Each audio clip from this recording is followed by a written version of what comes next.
नमस्कार साथियों, क्या हाल चाल है बेटा। उम्मीद करता हूँ बेटा आप ठीक ठाक होंगे। आशा है कि आप पढ़ाई लिखाई अच्छे से कर रहे होंगे। साथियों, आज हम देखेंगे क्लास 12th का ये लेक्चर नंबर 5 होगा, जिसमें हम बात करेंगे आज हम बात करेंगे लाइगेशन ऑफ GOI यानी जीन ऑफ इंटरेस्ट। जो आपकी चाह है कि कोई जीन हमको मिल जाए, हम उस जीन को ले लेते हैं और ला करके जोड़ देते हैं वेक्टर से। समझने की कोशिश करना। आज का टॉपिक काफी अपने आप में इम्पोर्टेंट है, जिसमें कई सारे वेक्टर्स देखने को मिलेंगे। इसी में PVR 322 भी देखने को मिलेगा, जो कि लैब में बनाया गया था। क्या होते हैं वेक्टर, क्या है? तो वेक्टर एक ऐसा संसाधन है, एक ऐसा व्हीकल्स होता है जो अपने ऊपर जीन को बैठाता है और कैरी करता है, ले जाकर के होस्ट तक क्या करता है, ये छोड़ने का काम करता है। मतलब यहाँ पे है कि आखिर जीन ऑफ इंटरेस्ट को कैसे लाइगेट करेंगे। जैसे मान लेता हूँ कि हमारी बॉडी में पेनक्रियाज ऑफ लैंगरहैंस वाला जो बीटा सेल था, मैंने कहा कि वो बनाता है इंसुलिन। हमने वहां के जीन को निकाल लिया और जीन को उठा करके किसी वेक्टर से जोड़ करके होस्ट में डाल दिया ताकि उसकी संख्या रेप्लिकेट कर सके। तो सबसे पहले इंपॉर्टेंट है कि वेक्टर तो समझिएगा कि वेक्टर होते क्या है। तो वेक्टर आपने समझ लिया क्यों जरूरी है। आप बहुत इंपॉर्टेंट जीन आपके पास आइसोलेट रखा हुआ, लेकिन जब तक आप उसको होस्ट तक पहुंचाएंगे नहीं, वेक्टर से ऐड नहीं करेंगे, जब तक उसका कोई काम नहीं होगा। यानी आपको नंबर बनाने की आवश्यकता है, उसकी कई सारी कॉपी बनाना है। अच्छा वेक्टर वही है जिसके पास ORI साइट होगा, जिसके पास कह सकते हैं कि सिलेक्टेबल मार्कर होगा, जिसके पास एक पर्टिकुलर साइट होगा, जिस साइट से ही हम ये समझने की कोशिश करेंगे कि DNA लाइगेशन कहाँ पे करना है। हम ऐसे तमाम डिफरेंट चीजों के विषय में आज जानने वाले हैं, जिसमें सबसे पहले लैब में बनाया हुआ एक आर्टिफिशियल वेक्टर था जिसका नाम था PVR 322। यानी जब इसको P for plasmid, B for Bolivar, R for Rodriguez, इन लोगों ने मिल करके 322 नंबर पर जब इसको बनाया गया, तब समझा गया कि हाँ, एक आइडियल, अगर कोई भी आइडियल वेक्टर है तो उसकी क्वालिटी क्या है। एक तो स्मॉल होनी ही चाहिए। स्मॉल नहीं होगा तो स्मॉल इसलिए ताकि उसको हैंडल करना आसान रहे। उसके पास ORI साइट हो जहां पे ओरिजिन ऑफ रेप्लिकेशन हो सके। उसके पास सिलेक्टेबल मार्कर होना चाहिए और भी डिफरेंट काइंड के आप साइट होने चाहिए। इन तमाम बारे में डिस्कस किया गया तो पता लगा नहीं, PVR एक ऐसा आइडियल वेक्टर होगा जिसके पास ये है। हम लोगों ने वेक्टर तो बताया, लेकिन ये समझने की कोशिश की होस्ट की जब बात करते हैं तो हम ई कोलाई को करते हैं। हालांकि ई कोलाई एक बहुत अच्छा होस्ट माना इसलिए जाता है क्योंकि इसके पास किसी प्रकार के एंटीबायोटिक रेजिस्टेंट जीन नहीं पाए जाते हैं। एंटीबायोटिक रेजिस्टेंट जीन ना पाए तो अच्छा है, क्योंकि जब PVR पढ़ते हैं तो आपको उसमें मिलेगा एक सिलेक्टेबल मार्कर, उसी में मिलेगा आपको एम्फलिसिन होगा, एक टेट्रासाइक्लिन होगा, क्योंकि ये दोनों सेलेक्टेबल मार्कर ही होते हैं और इन दोनों के पास अलग अलग रेस्ट्रिक्शन साइट भी होते हैं, जिस पर एक पर्टिकुलर रेस्ट्रिक्शन एंजाइम उस पर कट करने की क्षमता रखता हो, चाहे वो BAM-H1 हो या कोई भी एंजाइम हो। किसी भी जीन पर अगर एक बार कट लग गया तो समझ जाओ कि वो बेकार, यानी कट लगना दैट मीन्स रिकॉम्बिनेशन, रिकॉम्बिनेंट को बन जाना। रिकॉम्बिनेंट जहां हो गया समझो उसका काम खत्म। समझ में आया? ये तमाम चीजों आज हम देखेंगे, उसकी पॉसिबिलिटी कितनी कितनी बढ़ सकती है, कोई रिकॉम्बिनेंट होगा कि नहीं होगा, कोई ट्रांसफॉर्म्ड हुआ है, इसको आइसोलेट कैसे करेंगे नॉन ट्रांसफॉर्मेंट से। ऐसे तमाम चीजों को डिस्कस करने के लिए हम इस टॉपिक में आए हैं। तो आइए इत्मीनान से आप चीजों को समझिए, बहुत मजा आने वाला है टॉपिक, चूंकि इंपॉर्टेंट है, यहाँ से आपके प्रश्न मिलने वाले हैं आपके बोर्ड में। वीडियो को इसको मत कीजिएगा, ईमानदारी से देखिए, समझिए, जो चीज दिक्कत आती है आप जरूर बताइएगा और अपना सपोर्ट जरूर आप बनाइएगा। दोस्तों, वीडियो अच्छी लगेगी तो लाइक कमेंट शेयर जरूर करिए। जो चैनल को भी सब्सक्राइब ना किया होंगे सब्सक्राइब भी कर लेंगे, जिससे आप लोगों का सपोर्ट मिलता रहे और हमारी मेहनत लगन के साथ आपके सामने देखे रहे। चलिए देखते हैं, इसको नोट्स निकाल लीजिए अपना और देखेंगे इसमें सबसे पहले ligation of ligation of gene of interest. यानी हम इसमें बताएंगे सबसे पहले भाई साहब कि ये जो GOI है, यानी जो हमने बताया कि जो एलियन DNA है, एलियन DNA यानी बाहर का कोई भी जो डीएनए होता है, जो हमारा जीन ऑफ इंटरेस्ट है, जीन ऑफ इंटरेस्ट है, हम इसको कहाँ पे सिट करते हैं? सिट करते हैं एक व्हीकल्स पर, अर्थात ये हमारा जो वेक्टर है इसे व्हीकल होता है, ठीक है ना, जो क्या करता है? व्हीकल होता है which carry which carry which carry the gene of interest, अपने ऊपर जीआईओ को बैठा देता है और फाइनली कहां तक पहुंचा देता है? होस्ट तक। हालांकि होस्ट की जब आप बात करेंगे तो इसमें आपको बैक्टीरिया मिलेंगे, इकोलाई। यानी मैंने समझा कि भाई वेक्टर कुछ और नहीं है, वेक्टर एक संसाधन, एक व्हीकल है। जैसे साइकिल पर बैठ करके आप कहीं दूर चले जाते हैं, क्या साइकिल थोड़े रखाते हैं? बाइक ट्रेन से जाते हैं, ट्रेन थोड़े ना ले जाते हैं, ट्रेन चली जाती है अपना जहां जाना होता है, लेकिन ट्रेन पर बैठ करके आप कहीं दूसरे स्थान पर चले जाते हैं। नहीं, ट्रेन एक संसाधन है, एक वेक्टर है, जो हम जैसे जीन को बैठा लेता है और कहीं पर किसी देश में, किसी भी राज्य में, किसी भी शहर में उनको लीव करता, छोड़ देता है, जिससे हम अपना काम आगे कर सकें या काम करने में हम इनेबल हो जाए, सक्षम हो जाए। क्लियर बात? तो इतनी पहली पॉइंट मेरे हिसाब से समझ में आया होगा आपको। ठीक है, आगे बढ़ेंगे इसमें हम। देखो भैया, बहुत सारे इसमें आपको वेक्टर मिलेंगे। जैसे वेक्टर के रूप में आप देखेंगे, इसी में आपको मिलेगा क्या? प्लाज्मिड भी मिलेगा बाबू, बैक्टीरियोफेज भी मिलेगा आपको, इसी में रेट्रो वायरसेस भी मिलेंगे, ईटीसी बनाओ। इतने सारे प्लाज्मिड आपके सामने वेक्टर, ये सब क्या होते हैं? ये सब आपको वेक्टर देखने को मिलेंगे। तो ये वेक्टर्स के टाइप बन जाते हैं, ठीक है ना। क्योंकि वेक्टर में दोस्तों बैक्टीरियोफेज काफी इंपॉर्टेंट के रूप में जाना जाता है। वेक्टर के रूप में बैक्टीरियोफेज में बताते हैं कि जो बैक्टीरियोफेज होगा, जो इसमें बैक्टीरियोफेज होता है, इसके पास क्या होती है? Have high copy number of their genome within bacterial cell. यानी बैक्टीरियल सेल्स के अंदर ये तमाम अपनी कॉपी को बनाने की सक्षमता रखता है बैक्टीरियोफेज। बैक्टीरियोफाज वगैरह it means any virus which can kill the bacteria, bacteria को मारने वाले वायरस को बैक्टीरियोफेज के रूप में हम लोग समझते हैं। ये समझ में आई? अब ये बैक्टीरियोफेज काम कर रहा है, आप समझ पा रहे हैं कि हाई नंबर में कॉपी तैयार करता है, पीओटी के साथ कंट्रोल भी करता है कॉपी नंबर को। कुछ प्लाज्मिड जो आपको दिखाई पड़ते हैं, प्लाज्मिड चूंकि बैक्टीरिया में होगा, कुछ ऐसे प्लाज्मिड होते हैं भाई साहब, जो प्लाज्मिड क्या करते हैं? प्लाज्मिड आप देखेंगे कि इसके पास मे हैव 1 or 2 कॉपीज, हो सकता है 1 या 2 कॉपी पर सेल दे। इवन हो सकता है भाई साहब क्या दें, कुछ ऐसे स्पेशल होंगे जो 15 से 100 कॉपीज पर सेल देने की क्षमता रखते हैं, ठीक है ना। अगर प्लाज्मिड यहीं पे पूछ लिया जाएगा क्या है, तो कह दीजिएगा यहाँ पर यह एक एक्स्ट्रा क्रोमोसोमल डीएनए है, जो कि कह सकते हैं डबल स्ट्रैंड डीएनए में आता है। डबल स्ट्रैंड डीएनए है ये भी जानने रखिएगा, डबल स्ट्रैंड है, सर्कुलर होता है, ये सर्कुलर होता है, और एक प्रकार से बता देना ये ऑटोनोमस रेप्लिकेट भी कर सकता है, अपने आप संख्या को बढ़ाने की क्षमता रखता है। कौन? बैक्टीरिया के अंदर पाए जाने वाला जो प्लाज्मिड है।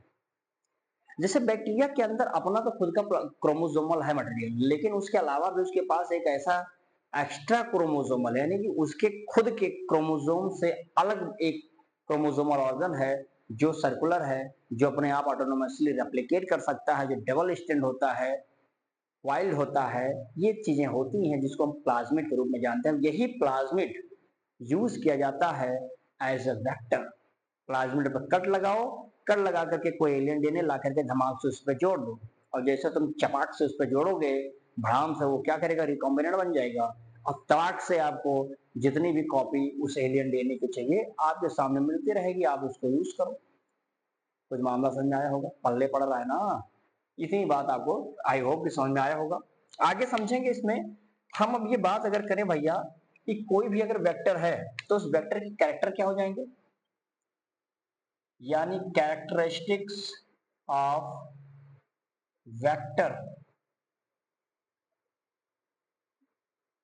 क्या हो सकते हैं बाबू? वेक्टर्स के कैरेक्टरिस्टिक्स देखो, इस वेक्टर्स की कैरेक्टरिस्टिक्स में सबसे पहले मैं समझता हूं जहां तक कि कैसा होना चाहिए भैया ये, तो बता देना भैया, ये बहुत ही स्मॉल होना चाहिए, वेरी स्मॉल, इसलिए ताकि उसको हैंडल करना आसान हो सके, ताकि ये क्या कर सके, ताकि इजिली हैंडल, आसानी से क्या कर सके, हैंडल कर सके, वही तुमको चाहिए ना। अब इतना थोड़ा ना कि बहुत बड़ा भारी भरकम का प्लाज्मिड लेकर घूम रहे हो, वेक्टर लेकर घूम रहे हो, उसको हैंडल नहीं कर पा रहे हो, तो वो नहीं चाहिए, छोटा चाहिए। दूसरी पॉइंट इसमें हम समझेंगे कि पहला तो स्मॉल होना चाहिए, अगली बात हम समझेंगे भैया कि उसके बाद क्या हो जाना चाहिए, उसके पास होना चाहिए ओरिजिन ऑफ रेप्लिकेशन, अर्थात इसको ब्रेकर में लिख लेना, ओ आर आई साइड के रूप में जानते हैं ना। यानी ये ऐसा सीक्वेंस है जहां पर रेप्लिकेशन शुरू होता है, यानी हम सीधा बता देंगे कि ये ऐसा एक सीक्वेंस होता है भाई साहब, ये ऐसा एक सीक्वेंस होता है वेयर रेप्लिकेशन, यानी अपनी संख्या बढ़ाने की कोशिश जो करता है, रेप्लिकेशन स्टार्ट, ठीक है ना, and and and any piece of DNA linked, क्या होता है, लिंक करता हियर, जिससे क्या होता भैया, ये उसको रेप्लिकेट करेगा किसमें, विद इन होस्ट सेल्स, ठीक है ना। अच्छा, साथ ही साथ एक काम और ये करता है ओ आर आई साइड, एक काम ओ आर आई साइड का काम और होता है, ओ आर आई साइड जो है इसका काम एक और होता है कि कंट्रोल करता है, हेल्प करता है, यानी controlling copy number of linked DNA, यानी कि वेक्टर ऐसा चाहिए जिसकी ओ आर आई साइट ये कहे कि पप्पू जी आप तो 5,000 हो चुके हो, अब रुक जाओ, तो वो बोले नहीं भैया और जरूरत है 1,00,000, तो वो कहे ओके 1,00,000 रेडी। अब जब वो समझ जाए कि भैया अब 1,00,000 से ज्यादा, वो कह दे अब नहीं चाहिए मुझे, तो आपका वेक्टर का ओ आर आई साइड समझ जाए कि अब इसको रिक्वायरमेंट नहीं है, ये मुझसे कह रहा है, अब जरूरी है कि मुझे अपना जामोन का रोल दिखाना पड़ेगा, यानी अपनी ताकत से हम इसका कहना माने और इसको क्या करें, उसके साइड को रोक दें, यानी कि नंबर ऑफ कॉपी रोको, कंट्रोल करो भैया, मैं ओ आर आई साइट हूं, तो ये सारे सिस्टम करवा रहा है कौन, ओ आर आई साइट, समझा। अब जो तीसरा वाला है वो काफी इंपॉर्टेंट है और जबरदस्त तरीके का समझेंगे इसको, देखो तीसरे की नंबर अगर मैं बात करता हूं यहां पर, तो सबसे इंपॉर्टेंट है सिलेक्टेबल, सिलेक्टेबल मार्कर, ध्यान रखिएगा। ये एक ऐसा सिस्टम है जहां पर क्या होता है, आर द जीन, यहीं पर देखेंगे, are the gene that help, जो मदद करता है, that helps in identification and selection करता है, आइडेंटिफाई करेगा and selection of recombinant,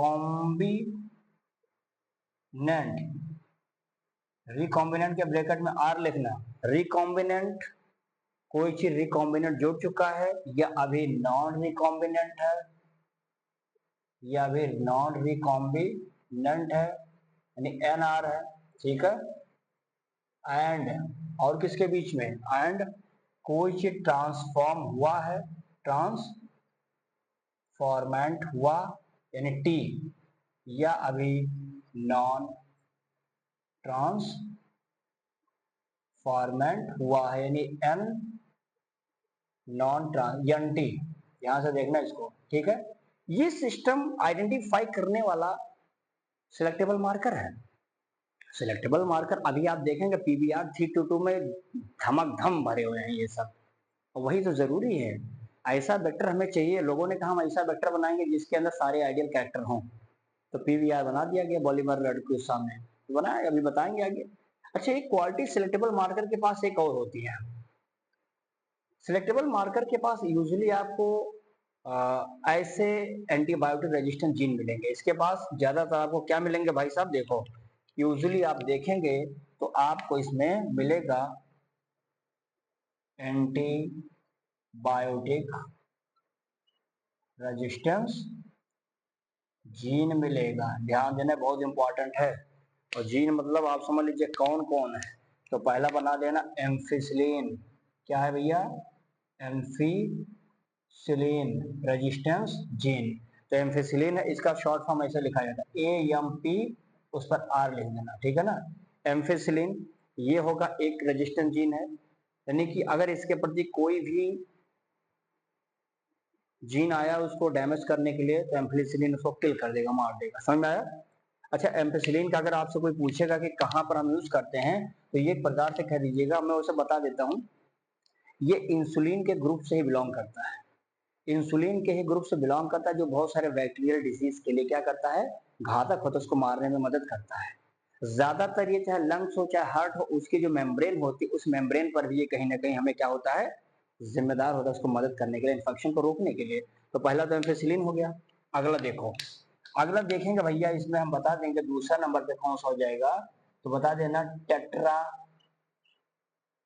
tetra cyclin, TETR short form है, ठीक है ना। ये इसको बता देना ये किस काम में आता है, तो टेट्रासाइक्लिन नामक एंटीबायोटिक रेजिस्टेंट जीन भी आपको पीवीआर 322 में मिलेगा, जो ज्यादातर देखा जाता है कि वह उस रोगों के लिए ज्यादा मददगार होता है जो एसटीडी होते हैं, चाहे गोनोरिया हो चाहे सिफेलिस हो, यानी कह सकते हैं कि जो मतलब सेक्सुअल डिजीज होते हैं, उस डिजीज को रोकने के लिए हम टेट्रासाइक्लिन जैसे एंटीबायोटिक का यूज भी करते हैं। तो ये दो हो गया।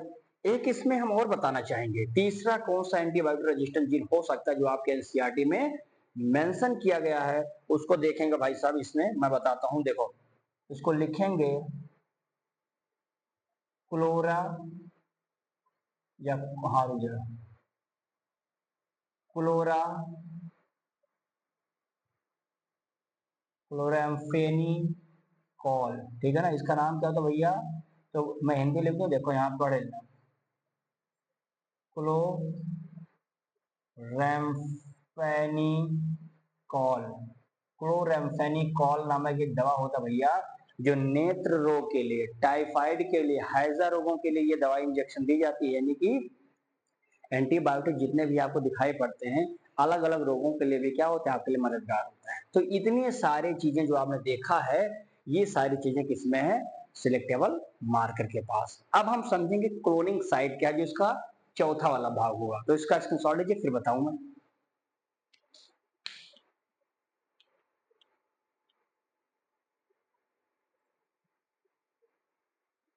चलिए भैया, अब इसमें देखेंगे चौथा, जो कि एक आइडियल वेक्टर के पास क्वालिटी होनी चाहिए, उसका नाम क्या है, क्लोनिंग साइट।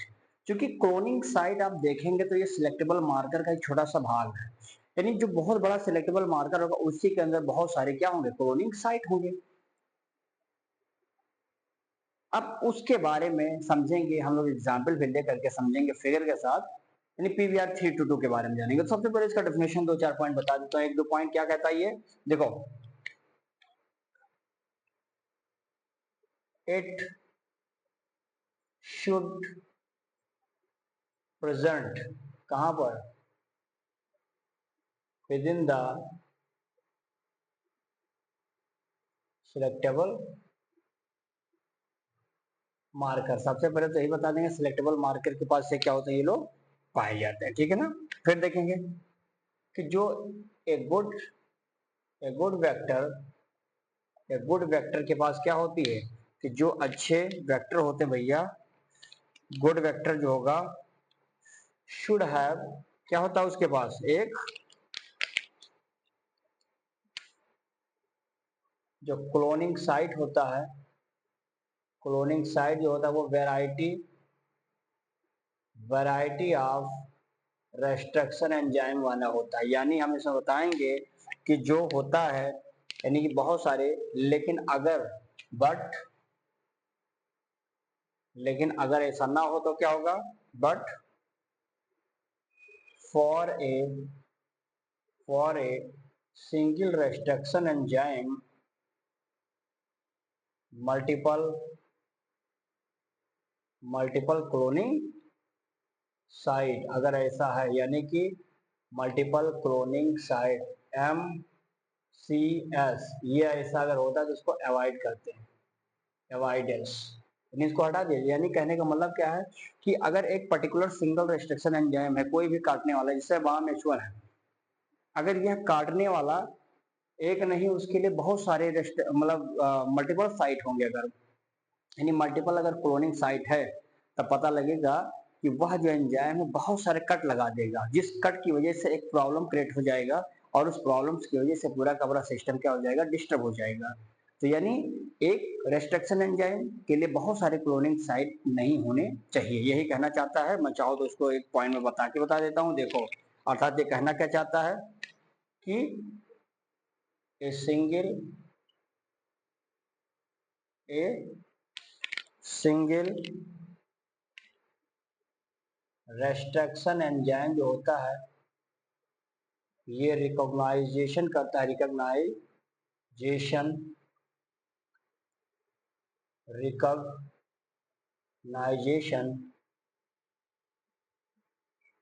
मल्टीपल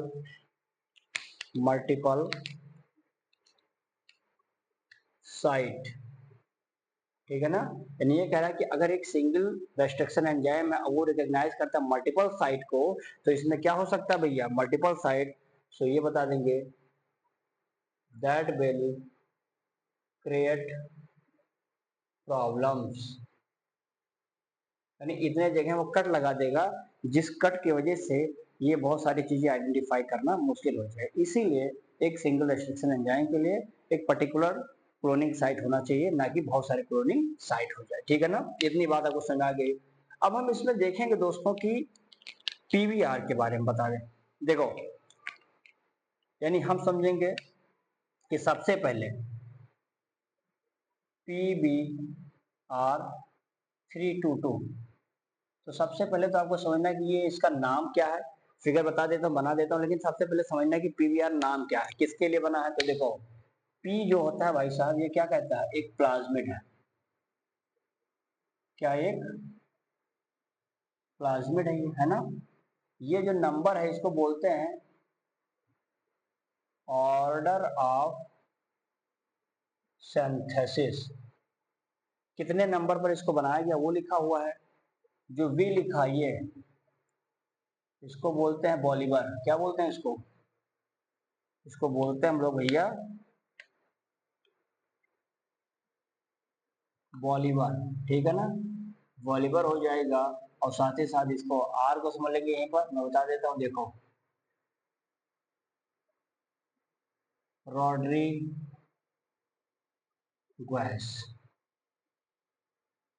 जिन्होंने इस चीज को कहाँ बनाया था, लैब में इसको कंस्ट्रक्ट किया था पहली बार, समझ में आया, इसको लैब में बनाया गया था, ठीक है ना। अब इसका हम लोग फिगर देख लेते हैं। तो देखो, इसका फिगर आपको बता देता हूँ सिंपली।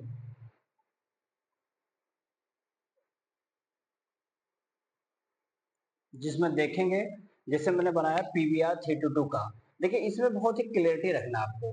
जैसे ये वाला पूरा एरिया आप देख पाएंगे, ये वाला टेट्रासाइक्लिन नामक एंटीबायोटिक जो रेजिस्टेंट जीन है उसका है, जिसमें दो आपको ये क्लोनिंग साइट मिलेंगे। ये सब क्लोनिंग साइट है। क्लोनिंग साइट नंबर 1, इसमें भी क्लोनिंग साइट है, जिसमें आप देखेंगे ये किसमें है, ये पूरा का पूरा सिलेक्टिव मार्कर होता है। उस सिलेक्टिव मार्कर में मैंने कहा था बहुत सारे आपके क्या होंगे, क्लोनिंग साइट होते हैं। तो टेट्रासाइक्लिन में दो क्लोनिंग साइट देखिए, BAM-H1 है, SAL1 है, ये सारी चीजें मौजूद हैं। ऐसे देखेंगे, ये इधर रोप है, और रोप आप जानते हैं कि क्या बनाता है, ये प्रोटीन बनाता है, जो कि प्रोटीन होगा जिसमें PBU3 नामक एक क्लोनिंग साइट है। यहाँ पर देखेंगे ये वाला हमारा ORI साइट होता है, और ये आगे बढ़ते जाएंगे तो ये PHT1 है, यहाँ पर PBU1 है। ये दो हमारे होते हैं यहाँ पर क्लोनिंग साइट। इसमें देखेंगे, इसमें दोस्तों क्या है, इसमें EcoR1 भी है, इसमें देखेंगे CLE1 है, और HIND3 है। So this is the sequence of the different kind of selectable marker, as well as in which या inside of selectable marker there are so many cloning site here. Clear है बात यहाँ तक? इतनी बातें मैंने आपको बताई भी है। अर्थात अब हम इसके आगे देखेंगे कि कौन कौन से सिचुएशन पॉसिबल है, लेकिन इससे पहले मैं थोड़ा सा चीज और आपको बता दूं ताकि ये दिमाग में हो जाए कि कैसे रिकॉम्बिनेंट हम बना लेते हैं। तो देखो, रिकॉम्बिनेंट बनाने का सबसे बेहतर तरीका मैं यहाँ पर बताता हूँ। जैसे देखो, ये मान लो कि कोई एक वेक्टर प्लाज्मिड है, ये कोई वेक्टर यानी मान लेते हैं प्लाज्मिड है, ठीक है, ये समझना।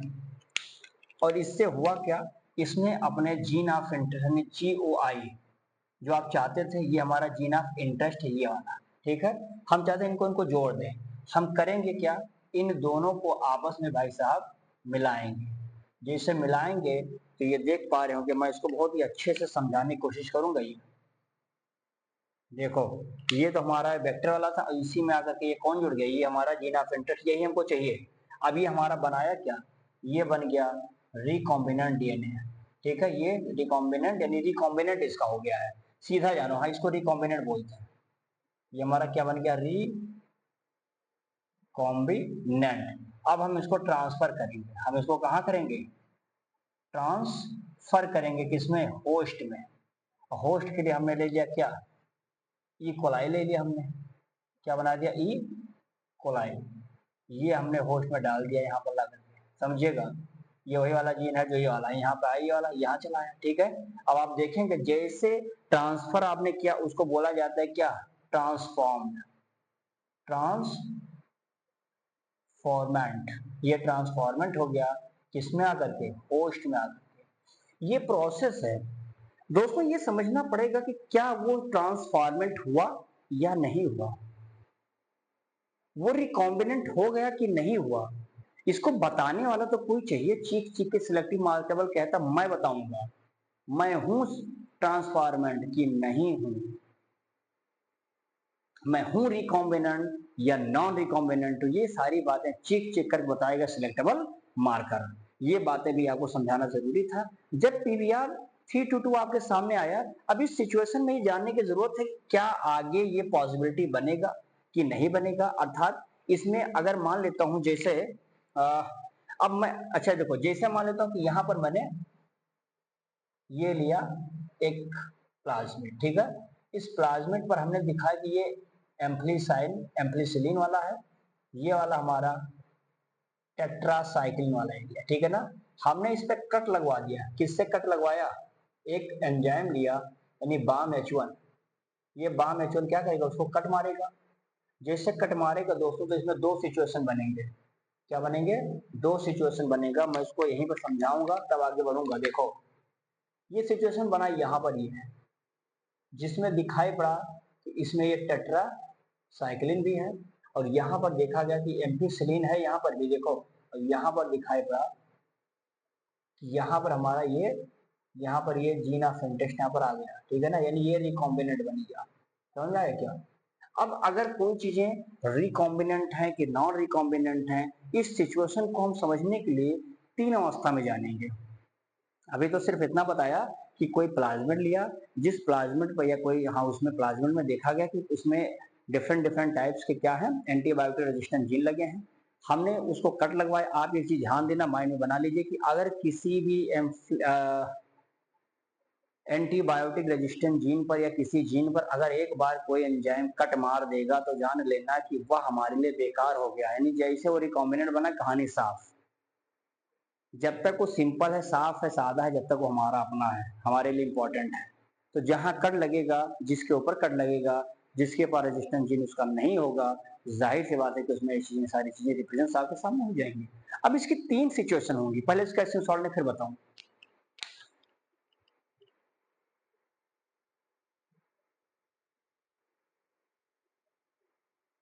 चलिए भैया, अब इसमें देखेंगे कि जो ई कोलाई है एक गुड होस्ट के रूप में जाना जाता है। ऐसा क्यों, क्योंकि due to absence of any antibiotic resistant gene, इसके पास कोई एंटीबायोटिक रेजिस्टेंट जीन है नहीं, उसे कंफर्म हो जाएगा कि हाँ इसमें अगर कोई ऐसी वैसी आ रही हैं तो मरने का चांसेस ज्यादा सही आपको देखने को मिल जाएगा। तो इसीलिए ई कोलाई को हम लोग यूज करते हैं एज अ होस्ट। देखेंगे इसमें हम लोग कराएंगे ट्रांसफॉर्मेशन करेंगे होस्ट में। जब ट्रांसफॉर्मेशन हो जाएगा तो उसको ट्रांसफॉर्मेंट कहा जाते हैं। इसकी तीन संभावनाएं हैं। ई कोलाई में सबसे पहले तो हो सकता है कि नॉन ट्रांसफॉर्मेंट हो, कोई ट्रांसफॉर्मेशन नहीं हुआ। दूसरे में ट्रांसफॉर्मेंट नॉन रिकॉम्बिनेंट, ट्रांसफर तो हुआ, ट्रांसफॉर्मेंट हुआ, लेकिन कैसा गया है, नॉन रिकॉम्बिनेंट, यानी वो आपस में जो जी ओ आई है हमारा जो जीन ऑफ इंटरेस्ट है वो जुड़ा नहीं है, वो इसे चला आया है, ये भी पॉसिबिलिटी है। तीसरे में होगा कि ट्रांसफॉर्मेंट तो हो गया और कौन सा हुआ, रिकॉम्बिनेंट, यानी कि जो हमारा डिजायर्ड पार्ट ऑफ जीन था वो चलाया है। तो यही हमको बहरहाल चाहिए, बहरहाल हालांकि वो भी मर जाएगा, इसका रीजन भी बताऊंगा। देखो जब ऐसे तीन सिचुएशन हो जाती हैं तो दोस्तों हम क्या करते हैं कि हम और कंफर्माइज करने के लिए हम इसको ग्रो कराते हैं। तो ग्रो कराते हैं इसको तीनों को एक न्यूट्रिएंट में। न्यूट्रिएंट यहाँ पर हम लोग होते हैं एम्फिसिलिन भी हो सकता है, टेट्रासाइक्लिन दोनों हो सकते हैं। एम्फिसिलिन में आपने ग्रो कराया तो देखिए ये वाला नीचे सबसे पहले हमारा कौन सा है, जुड़ा हुआ है, जो रिकॉम्बिनेंट है, ये उसके ऊपर है, ये नॉन रिकॉम्बिनेंट है, यानी ट्रांसफर तो हो गया है लेकिन नॉन रिकॉम्बिनेंट वाला चला आया है। ऊपर वाले में देखें नॉन रिकॉम्बिनेंट, यानी इसमें किसी प्रकार का कह सकते हैं कि कोई चीज इसमें क्या हुआ है, नॉन रिकॉम्बिनेंट है, आया ही नहीं कोई चीज इसमें।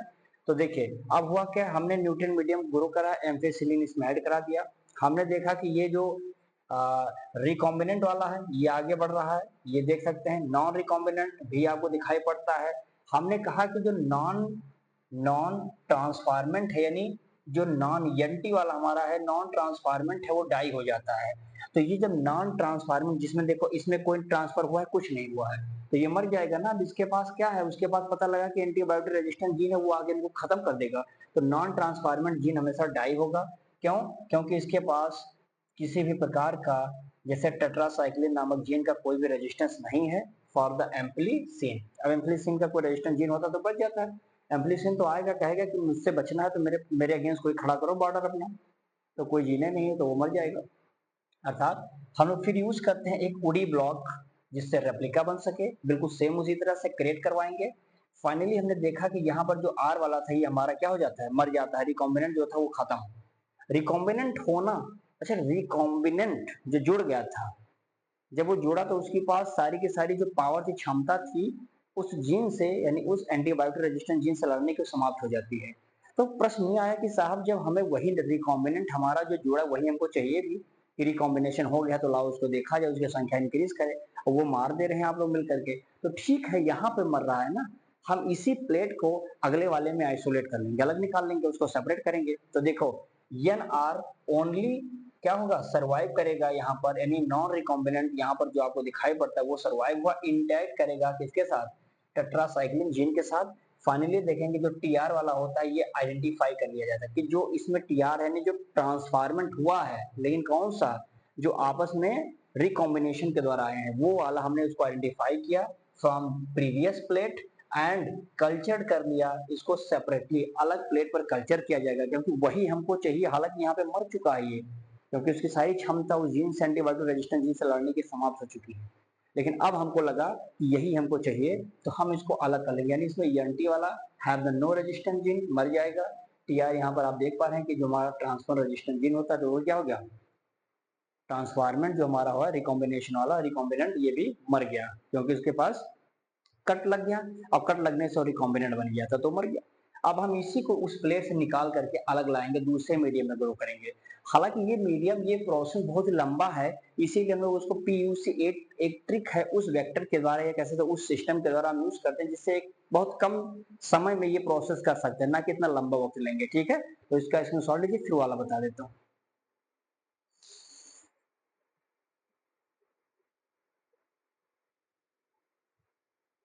चलिए भैया अब इसमें हम देखेंगे कि क्या होता है, इसको देखेंगे। पहला तो समझ लेंगे, इसमें सबसे इंपॉर्टेंट बात है इंसर्शनल इनएक्टिवेशन किसे कहते हैं। देखिए इंसर्शनल माने किसी के अंदर इंसर्ट करना कोई चीज, कैसे, मैंने लिखा है कि भाई इन एक्टिवेशन ऑफ अ जीन, कोई जीन डाल करके उसमें एक्टिवेट कर देना। जीन कहाँ एक्टिवेट करना, due to add of foreign insert, आप कोई फॉरेन जीन को उठा करके किसी चीज में लाए जा करके ऐड करवा दीजिए। ठीक है, जैसे ऐड कराओगे कहीं प्लाज्मिड वगैरह से, आप देखेंगे कि उसकी सारी, जैसे एलियन डीएनए को तुम इंसर्ट करवाओगे उसके अंदर की सारी क्षमता समाप्त हो जाएगी। अभी मैंने बताया था ना जो रिकॉम्बिनेंट बना था, रिकॉम्बिनेंट वाला मर जा रहा है, क्योंकि उसके अंदर अब वो एम्फलिसिन नामक जो एंटीबायोटिक रेजिस्टेंट जीन है उसको सहने की क्षमता खत्म हो चुकी है। ऐसे ही कहा गया कि जब कोई भी बाहरी जीन को या डीएनए को ला करके हम कहीं प्लाज्मिड वगैरह में ऐड करते हैं तो उसके अंदर की सारी क्षमता खत्म हो जाती है, उसी को बोलते हैं इंसर्शनल इनएक्टिवेशन कर दिया आपने। जैसे इंसर्ट किया वो इनएक्टिवेट हो गया, तो ये प्रोसेस हमें आया। इस पूरे प्रोसेस को जो हमने अभी समझा था कि कैसे कैसे ये रिकॉम्बिनेंट होगा, नॉन रिकॉम्बिनेंट है, ट्रांसफार्मेंट होगा कि नॉन ट्रांसफार्मेंट है, वो इतना लंबा प्रोसेस को जानने के लिए हम एक शॉर्ट मेथड यूज करते हैं जिसका नाम PUC8 नामक, ये भी वेक्टर ही है।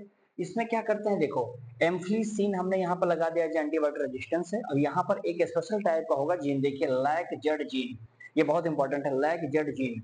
आपने पढ़ा था उसमें मॉलिक्यूलर वाले में बताया था मैं, है ना, लैक जेड वाला, लैक ओपेरॉन जो पढ़ाया था।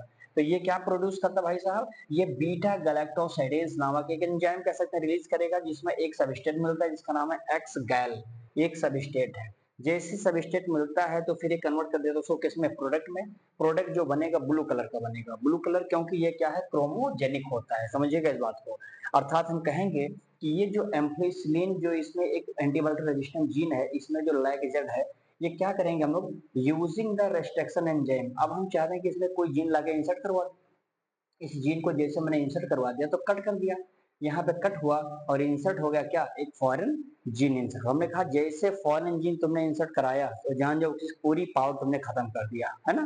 तो जैसे जीन गया तो उसकी दो सिचुएशन है, हो सकता है कि कोई हमारा रिकॉम्बिनेंट हो सकता है कोई नॉन रिकॉम्बिनेंट है। तो देखिए पहले वाले को एम्पलीसिलिन, यहाँ पर एंटीबायोटिक रेजिस्टेंट जीन उपस्थित है, इसकी उपस्थिति में रिकॉम्बिनेंट बना दिया, एक को नॉन रिकॉम्बिनेंट बना दिया। फिर मैंने इसको ट्रांसफर कर दिया कहाँ पर, होस्ट में डाला। होस्ट में डालने पर तीन सिचुएशन मिले। एक सिचुएशन है कि जिसमें ये क्या है, देखो ये ट्रांसफॉर्म तो हुआ रिकॉम्बिनेंट वाला, इसमें भी ट्रांसफर तो हुआ है, ट्रांसफॉर्मेंट हो गया, लेकिन नॉन रिकॉम्बिनेंट है, ऐड नहीं था एलिन वाला। एक में हुआ है कि नॉन ट्रांसफॉर्मेंट, यानी किसी प्रकार का ट्रांसफॉर्मेशन हुआ ही नहीं है। तो तीन सिचुएशन बने, एक में हुआ, दूसरे में हुआ तो लेकिन नॉन रिकॉम्बिनेंट गया है, तीसरे में कुछ भी नहीं गया है। ठीक है, ये सिचुएशन बना। फाइनली हमने इसको कहां पर ग्रो करा दिया, एक बहुत बड़े प्लेट में ग्रो कराया जिसमें बहुत सारे कॉलोनीज दिखाई पड़े। कॉलोनीज, एक व्हाइट कॉलोनी दिखाई पड़ा बैक्टीरिया का, एक कॉलोनी हमको ब्लू कलर का दिखाई पड़ा। समझिए ब्लू कलर, क्योंकि इसी में आपने एक्स गैल को ऐड कर दिया था। क्यों ऐसा हुआ, क्योंकि यहाँ पर आप देख सकते हैं कि जो एनटी था, यानी कि जो इसमें यन, यानी अभी बताया मैंने यन और टी, जो ट्रांसफार्मेंट तो हुआ है लेकिन नॉन वाला हुआ है, ये विल नॉट सर्वाइव, जिंदा नहीं रख पाए अपने आप को।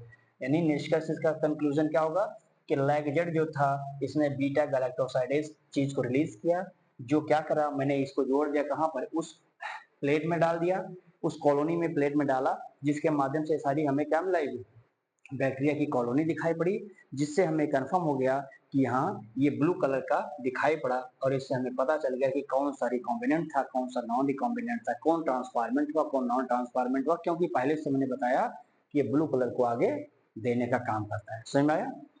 तो चलिए दोस्तों, इस प्रकार से हम लोगों ने आज का ये लेक्चर समाप्त किया है। अब हम लोग देखेंगे इसी तरह से क्लोनिंग जो साइट होगा, ये जो वेक्टर होंगे प्लांट के केसेस में, एनिमल के केसेस में, जो कि एक लास्ट लेक्चर होगा। इसके बाद अब एक लास्ट लेक्चर में इस चैप्टर को हम लोग समाप्त करेंगे। तब तक के लिए आप लोग उसको बढ़िया से पढ़िएगा और स्क्रीनशॉट ले लीजिएगा, ईमानदारी से नोट्स अपना बना लीजिए। फिर मिलते हैं नए लेक्चर के साथ, तब तक के लिए बहुत बहुत धन्यवाद।